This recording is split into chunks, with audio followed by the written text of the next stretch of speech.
ইয়া রাব্বাল আলামিন। আল্লাহ, তুমি না কোরআনে বলেছো বান্দা যতই গুনাহ করবে আমার কাছে তাওবা করলে আমি তোমারে মাফ করে দেব। মনে বড় আশা নিয়ে আল্লাহ তোমার শাহী দরবারে ভিক্ষুকের মতো হাত বাড়াইলাম। তুমি যদি ক্ষমা না করো, কে আমাদেরকে ক্ষমা করবে? কে আমাদের মাফ করবে? ভিক্ষুকে একজনের কাছে ভিক্ষা না পেলে আরেকজনের কাছে পায়। এক দুয়ার থেকে বিতাড়িত হলে আরেক দুয়ারে যায়। তোমার দরবার থেকে যদি মাহরুম হয়ে যায়, বিতাড়িত হয়ে যায়, কার কাছে যাব? কে আমাদেরকে ক্ষমা করবে?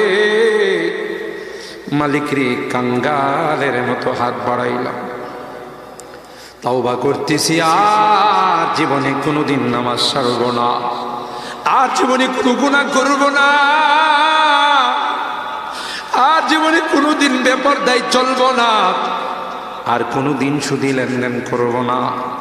কিয়ামতের কঠিন ময়দানে আমাদেরকে তুমি গুনাহগার বলে ডাক দিও না।